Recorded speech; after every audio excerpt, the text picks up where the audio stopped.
kita sudah melakukan pemeriksaan terhadap ahli yang kedua dari pihak termohon 1 maupun termohon 2. Ada beberapa hal yang bisa nanti ditanyakan langsung kepada ahli kami terkait dengan apa yang kita upayakan untuk menjawab ataupun membantah dalil-dalil yang disampaikan oleh pihak pemohon. Pada saat pembuktian penyerahan bukti dokumen di pra-peradilan, apakah dari Polri sudah menyertakan juga surat izin penggeledahan dari pengadilan itu, Pak? Sudah.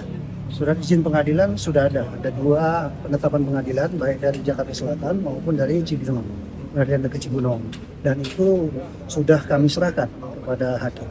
Nah, yang terkait klaim bahwa penggeledahan itu justru ada di luar wilayah kewenangan dari Polda Metro Jaya, tanggapan dari Polri sendiri seperti apa? Kaitan dengan penggeledahan di luar wilayah kewenangan itu sah-sah saja, karena aset ataupun benda barang yang berhubungan dengan tindak pidana itu ada di luar yurisdiksi kewenangan wilayah. Jadi Syaratnya adalah sistem kepolisian kita itu adalah sistem negara kesatuan. Polisi Republik Indonesia itu kewenangannya di seluruh wilayah Indonesia. Pembagian wilayah hukum itu hanya sifatnya pembagian beban tugas. Jadi tidak masalah kalaupun tindakan penyidik misalnya Polda Metro katakanlah di luar wilayah hukumnya, sepanjang ada izin dari ketua pengadilan setempat. Jadi seluruh problem berkenaan dengan kewenangan itu sudah di take over oleh pengadilan negeri dengan memberi persetujuan atau memberi izin. Sehingga tidak ada lagi persoalan ini wilayah hukum Polda Metro atau bukan. Selagi sudah diizinkan oleh ketua pengadilan atau disetujui tindakannya ketua pengadilan, maka tidak ada lagi hal yang bisa dipersoalkan secara pra-peradilan. Karena jelas dalam penjelasan 158, semua tindakan upaya paksa yang diizinkan oleh pengadilan tidak menjadi objek pra-peradilan lagi. Jadi saya kira sekarang tinggal dilihat saja, benarkah telah ada izin dari misalnya pengadilan negeri Cibinong sehubungan dengan penggeledahan sebuah rumah yang ada di wilayah hukumnya. Kalau ada masalah-masalah yang berhubungan dengan administratif terkait dengan kewenangan penyidik Polda Metro misalnya terhadap hal itu tidak lagi relevan dibicarakan karena sudah di take over oleh pengadilan negeri Cibinong dengan pemberian izin tersebut. Tadi saya menjelaskan sebenarnya lebih banyak pada aspek filosofis dari proses pemeriksaan pra-peradilan karena seperti itu yang telah berubah secara signifikan sehubungan dengan berlakunya KUHP yang baru, terutama berkenaan dengan penetapan tersangka ya, karena penetapan tersangka berdasarkan KUHP yang baru harus didasarkan pada 2 alat bukti. Dan apa yang dimaksud dengan alat bukti itu sudah sangat berkembang, sangat berubah. Dulu cuma 3 alat bukti yang bisa digunakan dalam penyidikan oleh penyidik untuk menetapkan tersangka. Sekarang ada 8 tersedia. Dan sistem pembuktian kita juga sudah berubah. Nah, sistem pembuktian kita sebenarnya lebih banyak pada sistem pembuktian berdasarkan keyakinan hakim, berdasarkan alasan yang logis. Jadi sebenarnya dalam pengujian pra-peradilan yang dicari oleh hakim apakah penetapan tersangka ini dan tindakan-tindakan lain yang dilakukan atas dasar penegakan hukum ini ada dasar-dasar yang cukup logis untuk dilakukan. Ya dalam kasus ini sebenarnya yang paling logis untuk dijadikan bahan pertimbangan adalah tentang adanya barang bukti yang luar biasa banyak tentang dugaan tindak pidana pencucian uang dan tindak pidana asalnya, katakanlah begitu. Nah, ini yang seharusnya menjadikan dasar apakah kemudian penyidik secara logis telah melaksanakan tugasnya dengan benar atau tidak menetapkan tersangka dengan barang bukti yang segitu banyak. Nah, jadi tidak hal-hal teknis salah-salah ketik di dalam administrasi penyidikan. Saya kira itu bukan hal yang perlu lagi diperdebatkan terkait dengan pra-peradilan. Kalau salah-salah ketik seperti itu ya tinggal diperbaiki saja secara administratif selesai. Tidak berpengaruh terhadap keabsahan tindakan penyidik yang sudah dilakukan. Jadi itu secara umum yang saya sampaikan dalam persidangan tadi bahwa mestinya tidak terjebak pada persoalan-persoalan administratif yang teknis, tapi secara substansial mengenai perkara ini apakah telah ada alat bukti yang cukup, apakah ada telah dasar yang kuat bagi penyidik untuk menetapkan seseorang sebagai tersangka dan juga tindakan-tindakan lain seperti penggeledahan, penyitaan, dan seterusnya. Saya kira itu. Penyitaan dan juga Oke, rekan-rekan, apa yang ditanyakan? Pak, terkait dari ada kabarnya itu Ruben Unsu Pak, atau RO ini sendiri Pak, menjadi tersangka di Polres Jakarta Selatan, itu benar nih Pak? Baik, rekan-rekan, Assalamualaikum warahmatullahi wabarakatuh.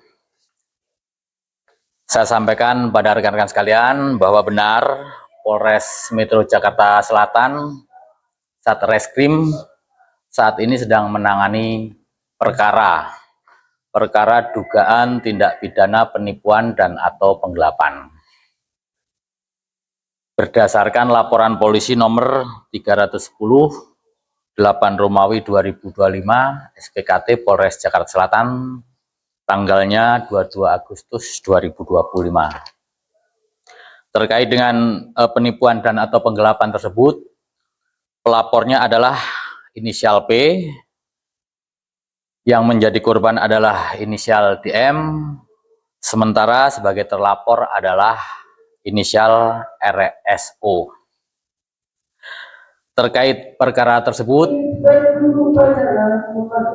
Satreskrim telah melaksanakan serangkaian penyelidikan terhadap perkara dimaksud dan tertanggal 25 April 2026 terhadap perkara dimaksud telah dialih dari proses penyelidikan ke penyidikan.